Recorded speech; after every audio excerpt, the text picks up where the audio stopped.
चक्रधरपुर में चुआड़ विद्रोह के महानायक अमरवीर शहीद रघुनाथ महतो के शहादत दिवस के अवसर पर रविवार को दंदासाई स्थित महतो साई के बूढ़ा बाबा शिव मंदिर परिसर में टोटेमिक कुर्मी समाज छोटा नागपुर द्वारा भव्य वार्षिक रक्तदान सह स्वास्थ्य जांच शिविर का आयोजन किया गया। कार्यक्रम का शुभारंभ मुख्य अतिथि नगर परिषद अध्यक्ष सनी उरांव ने दीप प्रज्वलित कर किया। इस अवसर पर उन्होंने रक्तदान के महत्व पर प्रकाश डालते हुए लोगों से अधिक संख्या में रक्तदान करने की अपील की। शिविर में बड़ी संख्या में लोगों ने उत्साहपूर्वक भाग लिया और रक्तदान कर मानवता की सेवा का संदेश दिया। साथ ही स्वास्थ्य जांच शिविर में उपस्थित चिकित्सकों द्वारा लोगों की निःशुल्क जांच कर आवश्यक परामर्श भी दिया गया। कार्यक्रम के दौरान एक अन्य महत्वपूर्ण पहल के तहत महतो टोला चौक का विधिवत नामकरण भी किया गया। नमस्कार, आप देख रहे हैं सोशल संवाद।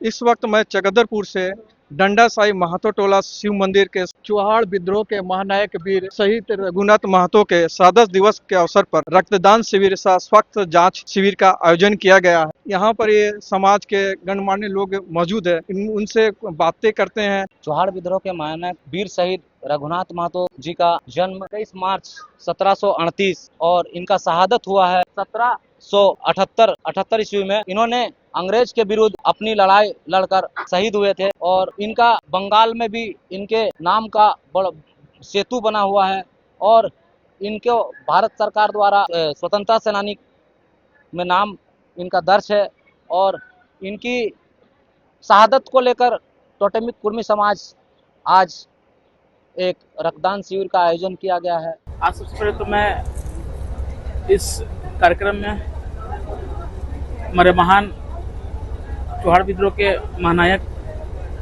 रघुनाथ महतो जी के इस उपलक्ष्य पर हम लोग यहाँ पर उपस्थित हुए हैं और इस कार्यक्रम को टोटेमिक कुर्मी समाज के द्वारा जो रक्तदान शिविर का जो आयोजन किया गया है, इसकी मुझे लगता है कि जितना मैं धन्यवाद दूँ वो कम है, क्योंकि एक महानायक को और एक देशभक्त को, ये हमारे जितने भी महापुरुष हुए हैं उनके नाम को अगर हम लोग को याद रखना है, जीवित रखना है, तो मुझे लगता है कि बहुत अच्छा पहल है, क्योंकि हम लोग किसी की जान बचाने का काम कर रहे हैं। अब मुझे भी इस बात को लेकर खुशी है कि हमारे चक्रधरपुर विधानसभा अंतर्गत लगभग बहुत जगह ब्लड डोनेशन कैंप करता है। आप भी इसमें बढ़ चढ़ के हिस्सा लेते हैं, जिसके विशेष धन्यवाद के पात्र हैं। और मुझे इस बात को भी जिक्र इस बात करना होगा कि कुछ दिनों से चक्रधरपुर हम लोग का चैवासा में ब्लड मिल नहीं रहा है। कई लोगों को मुझे लगभग कुछ महीना भर से लगभग कई लोगों को मुझे जमशेदपुर भेजना पड़ रहा है ब्लड लेने के लिए। और इस बात की भी खुशी है कि मुझे बीते 2 दिन पहले मुझे डीआरएम सर से सूचना मिली है, जो हम लोग बैठक के दौरान बात हुई है, कि लगभग 3 से 4 महीना के बाद में हमारे रेलवे क्षेत्र में, रेलवे हॉस्पिटल में हम लोग का blood donation camp, blood bank खुल जाएगा। और सबसे अच्छी बात यह है कि डीआरएम सर के द्वारा बोला गया है कि सभी को मुफ्त दिया जाएगा, केवल रेल कर्मी ही नहीं, नॉन रेल कर्मियों को भी मुफ्त में ब्लड दिया जाएगा।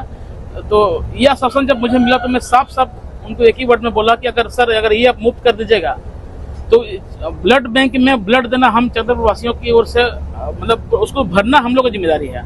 आप बस को मुफ्त कर दिए हैं तो ये हम लोग के लिए बहुत बड़ी बात है। तो मैं विशेष धन्यवाद देना चाहूँगा आज इस आयोजनकर्ता में जितने भी उपस्थित हमारे गार्जियन स्वरूप जो भी यहाँ उपस्थित है, समाज सेवी हो या समाज का अगुवा करता हो, सभी को मेरी ओर से बहुत बहुत धन्यवाद। आप सभी का सहयोग इस तरह हर एक ब्लड डोनेशन कैंप में मिलता रहे। और जैसे ही चक्रधरपुर विधानसभा में हम लोग का ये जो ब्लड बैंक खुल जाएगा रेलवे क्षेत्र में, तो मुझे लगता है कि हम लोग और बढ़ चढ़ कर हिस्सा लेना चाहिए और आप सभी का आशीर्वाद वैसे ही बना रहे। और बाकी हम लोग चाहेंगे कि ग्रामीण क्षेत्र में भी जितना जागरूकता फैलाएं उतना ब्लड हम लोग ज़्यादा संग्रह कर सकते हैं। और आप सभी को पता है, मुझे लगता है बताने की जरूरत नहीं है कि ब्लड हम लोग के शरीर के लिए कितना जरूरत है, मतलब दूसरे शरीर को बचाने के लिए इसका कोई विकल्प भी नहीं है। तो इसीलिए मैं चाहूँगा कि इस तरह के आयोजन में आप ज़्यादा से ज़्यादा लोगों को पहुँचाएँ, बुलाएँ, आप खुद भी रक्तदान करें, दूसरों को रक्तदान करने के लिए प्रेरित करें। पुनः एक बार इस महान जो शख्सियत के हम लोग उपलक्ष्य पे हम लोग जो ब्लड डोनेशन कैंप कर रहे हैं, सभी को यहाँ जो भी उपस्थित है, जो भी यहाँ पर इस आयोजन करने में जिसका भी सहयोग रहा है, चाहे जिस रूप में सहयोग रहा है, सभी को मेरी ओर से बहुत बहुत धन्यवाद, बहुत बहुत शुभकामनाएं। मैं चाहता हूँ कि इस तरह के आयोजन में हमेशा सभी का सहयोग बराबर रहना चाहिए। धन्यवाद।